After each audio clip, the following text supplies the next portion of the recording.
On 1+1, the battle to stay alive for a horror writer whose days are numbered. Thornbird's author Colleen McCullough and why government advisor Professor Ross Garnaut is a man in demand.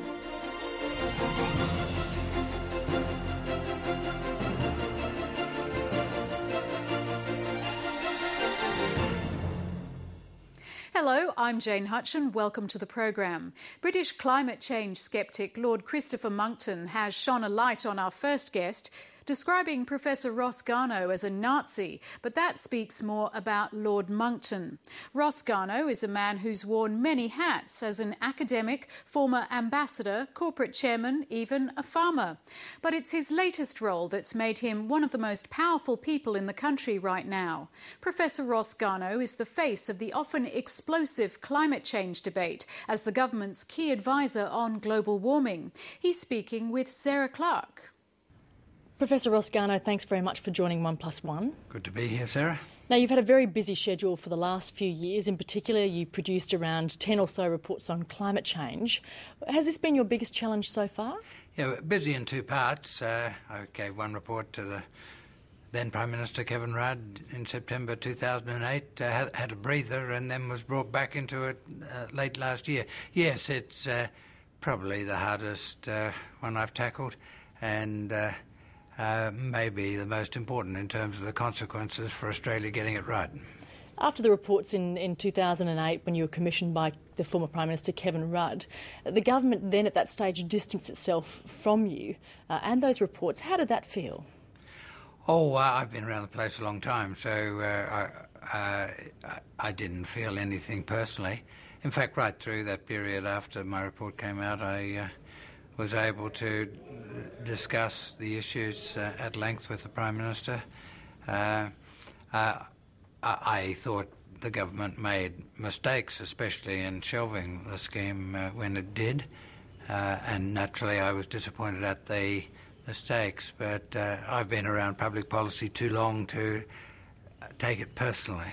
But do you find this time round, is there more support, more public support, or how have you found the support base differ between the two, rather than, I suppose, what you've discovered or been reporting on? Well, one very big difference is last time what I was working on had bipartisan interest. The opposition at the time was strongly supportive of the work, encouraged it, and accepted the main recommendations. The opposition's target's the same as the government's target, and that came out of the 2008 review.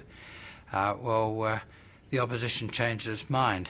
Some people say that I've been partisan because I didn't change my mind when the opposition did, but I think that if you're required to give an independent assessment, and that's what my terms of reference required me to do, and if you're honest by the analysis, you've got to come to the conclusions that the analysis leads you to, and you can't change your mind for a political reason. So, as it happens this time, some people on the opposition side are criticising my work.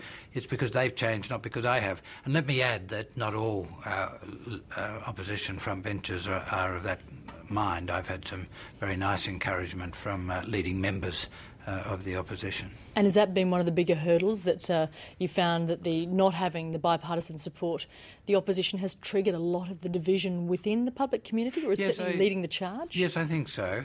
That sort of legitimised antipathetic views, and the nature of the high-level political debate has legitimised extreme views.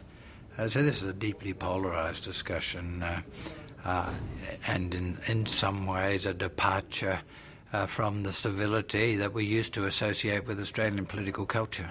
And are you disappointed by that? I mean, the targets and the attacks have been pretty heavy going, and we talked to some scientists this week about the death threats that they've been getting. Are you disappointed by that?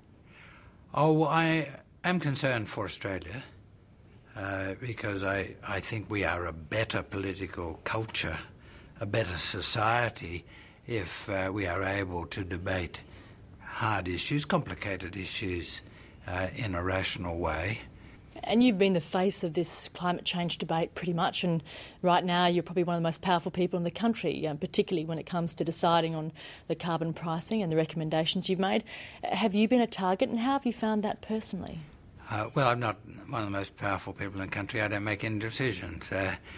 Whether or not I have any influence at all depends on the view that's taken of my advice by other people in the government, other people in the Parliament who are not part of the government. They'll make all the decisions. They're the powerful ones. I have to try to be persuasive. I think I've worked things out pretty well, so I try to be as persuasive as I can, but it's all their decisions. Yes, this debate has made all serious participants who are on the side of rational discourse targets not helpful to talk any more about that, but it's been a disruptive process. Has this job been bigger than you expected it would be then? Well, I knew I was taking on a big one when I took on the original report. It's bigger in the sense that I thought I'd done it. I gave the report to Kevin Rudd in September 2008 with the words, "I have completed my presumptuous task." Well, it wasn't completed. I had to do this big update. So what was a surprise is that I had to go around the racecourse again. You mentioned in your National Press Club address in May that the climate change debate has become a fight between old political culture of special interests and the national interest. Who's going to win down the track, do you think? Well, I think national interest's got a chance, but it's a struggle. I think that the current disposition of the Parliament creates an opportunity for the national interest to win through. I expect it to, but we'll see. How do you define success in this debate? Well, for the first review, my team, my excellent and hard-working team, would often ask me, how will we define success? What's our key performance indicator? And often they'd say, is it how much of our recommendation that the government finally accepts or becomes law or policy?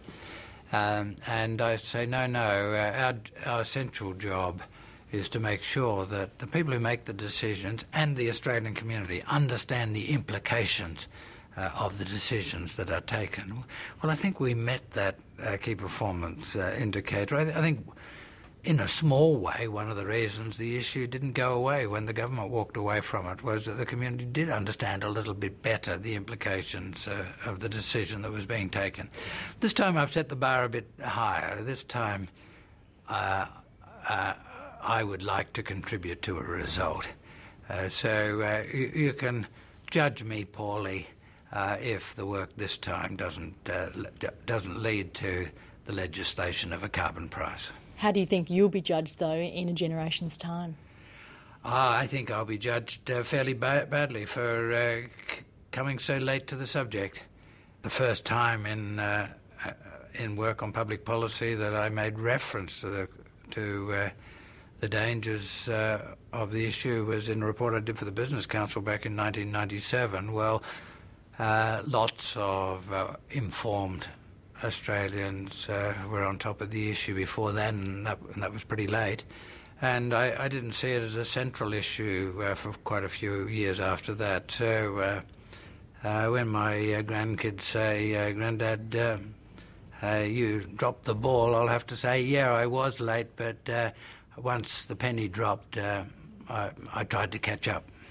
Professor Ross Garnaut, thanks very much for joining 1+1. Very nice to talk to you.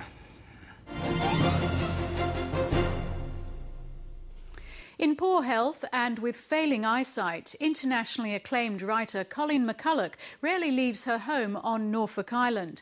But an enterprising composer enticed her to the mainland recently to see the premiere of a new musical based on her novel Morgan's Run.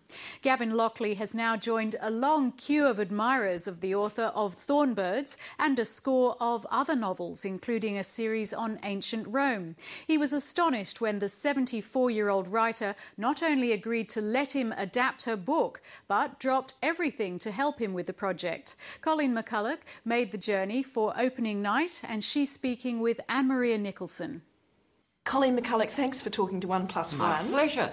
Now, you've come back to Australia to see one of your novels, Morgan's Run, transformed into a musical on the stage. And you've been working to get it to that point. What's that experience like as a writer, seeing one of your works transformed? Oh, it's great fun. If you write novels, you know, you're the entire orchestra and chorus. The whole band, everything in you. But when you collaborate on a musical or an opera, you're only half of the creative team, and the other half has equal shares with you and has to be deferred to as much as you have to be deferred to. It's called a collaboration, and it's a marrying of words and music. It's wonderful fun to do. And you don't mind that sharing what was once the work that you created with others to have their say about? I think it's fascinating that anybody else would even be interested.